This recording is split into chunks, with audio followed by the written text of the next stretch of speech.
Bonjour à toutes et à tous, bienvenue sur Grand Lille TV, merci de nous rejoindre en direct pour une nouvelle édition du journal de la rédaction, 7h30 en ce jeudi 24 octobre.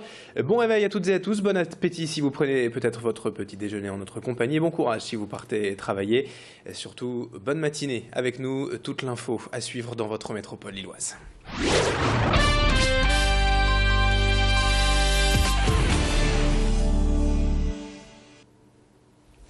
Avec cette information trafic, tout d'abord à la une, attention si vous devez prendre la route et notamment l'autoroute A1 ce matin en direction de Lille. Les salariés de l'entreprise Stora Enso basée à Corbehem près de Douai mènent une opération escargot actuellement depuis 6h45 sur l'autoroute A1.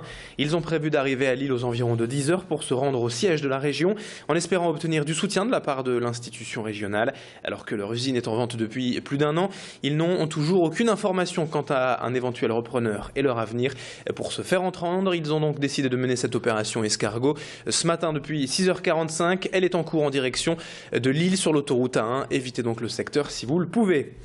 L'actualité régionale à la une marquée également par l'annonce du parcours du Tour de France hier et un beau menu en perspective pour le Nord-Pas-de-Calais. 3 étapes traverseront la région en début d'épreuve pour les étapes numéro 4, 5 et 6 en provenance d'Angleterre et de Londres. Le peloton partira d'abord du Touquet le mardi 8 juillet pour rejoindre la métropole lilloise et le stade Pierre-Mauroy où sera jugée l'arrivée. Le lendemain, une étape entre Ypres et Wallersarenberg avec des pavés au programme. Puis la grande boucle quittera notre région le jeudi 10 juillet par un départ d'Arras à destination de Reims. Alors bien sûr, le Tour de France de passage 3 jours dans la région, c'est une aubaine, une vitrine touristique essentielle pour l'image et la notoriété du Nord-Pas-de-Calais. Rudy Elgest, le vice-président de la LMCU, s'en félicite. Les retombées de ce grand événement qu'est le Tour de France sont vraiment, on dit parfois qu'elles sont 6 fois plus importantes sur le plan économique que les coûts engendrés par l'organisation de l'épreuve. Évidemment, tout ça, ça va donner lieu à des images magnifiques qui vont être vues par, je crois que c'est 190 pays où il y a la retransmission du Tour de France, 600 journalistes présents sur le site, c'est le 3e événement planétaire, quoi. Donc vraiment, quel coup de projecteur magnifique sur la région Nord-Pas-de-Calais. L'actualité politique également dans ce journal avec les tout premiers frémissements de campagne en vue des élections municipales 2014. Hier à Lys-les-Lannoy, c'est Hervé Morin, le président du nouveau centre, qui s'est déplacé.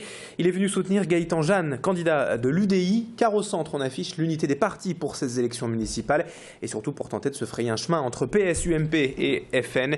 Hervé Morin souhaite faire de ce rassemblement de l'UDI un parti à part entière et pour cela il faut des élus, des victoires et même s'il reconnaît que le Nord est une terre socialiste avant tout, il pense bien pouvoir y installer ses candidats et poursuivre le développement du parti.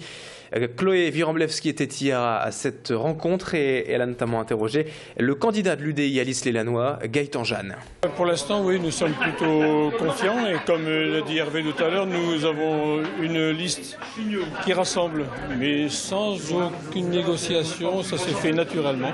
Des gens de l'UDI, des gens de l'UMP et des Lyssois qui ont envie de travailler pour la ville. Donc pour nous, ça n'a posé aucun problème. L'important, c'est de faire un peu plus de 50.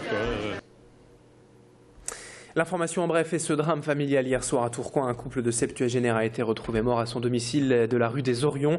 Selon les premiers éléments de l'enquête, l'homme pourrait avoir tué sa femme avant de mettre fin à ses jours. Ce drame a bien sûr beaucoup ému les proches du couple et tout le voisinage hier, tous incrédules face à cette terrible nouvelle. Une enquête a été ouverte par la police. 7h34 en direct sur Grand Lille TV et dans le reste de cette édition, on vous reparle de la Semaine Bleue, la semaine nationale des retraités et des personnes âgées. Les festivités se poursuivent après le bal inaugural en mairie de Lille lundi après-midi. Nous sommes allés hier à Saint-André auprès de la résidence Les Patios d'Or. Au programme des chansons et un karaoké pour les résidents pour un moment convivial, tous ensemble autour d'un peu de musique. Cet événement met l'accent sur la situation de certaines personnes âgées, parfois trop seules et isolées dans la société. La Semaine Bleue permet donc de rompre un peu cette solitude puisque vous le voyez sur ces images, des plus jeunes, même des enfants étaient invités à venir chanter avec leurs aînés. Un retour sur cette journée au micro de Chloé Wiromblewski. Quand il y a des valses, je peux valser, et quand je connais des chansons, je peux danser, donc je peux faire les deux. J'aime bien écouter, mais moi je chante pas. C'est la joie de nous retrouver tous ensemble. J'espère qu'on renouvellera ça régulièrement. Faire la fête. Parce que c'est la semaine bleue des nationales, des personnes seniors. Très bien, ça permet la communicativité entre tout le monde. Enfin pour finir, reportage auprès des enfants du cirque Maximum en tournée actuellement dans la région, car ces jeunes n'ont pas une vie ordinaire. Entre les cours le matin et les répétitions l'après-midi, ils jonglent chaque jour entre l'école et le cirque autour d'un programme dédié. Enfants d'artistes pour la plupart, le cirque est leur foyer depuis le berceau. L'école est donc assurée 3 heures par jour par une institutrice détachée de l'éducation nationale. Les cours envoyés par le CNED, mais la prise en charge scolaire est payée par le cirque. Et ici, on ne plaisante pas avec l'enseignement. Exemple avec le petit Eros, 10 ans. Clown l'après-midi, il sera peut-être un jour amené à remplacer ses parents à la direction du cirque et pour cela, mieux vaut avoir de solides bases. Tous en tout cas préfèrent leur vie d'artiste à une vie ordinaire. Faire ma vie. Pourquoi?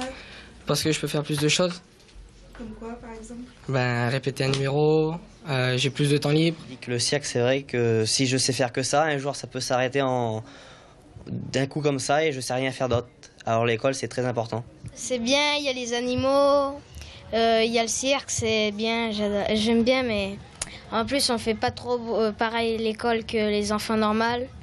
Être enfermé près de 8 heures par jour, je serais pas très content, quoi. J'ai jamais fait 6 heures d'école. Allez, fin de ce journal. Dans un instant à suivre la météo et l'info au trafic sur Grand Lille TV. Très bon réveil, très bonne matinée en notre compagnie.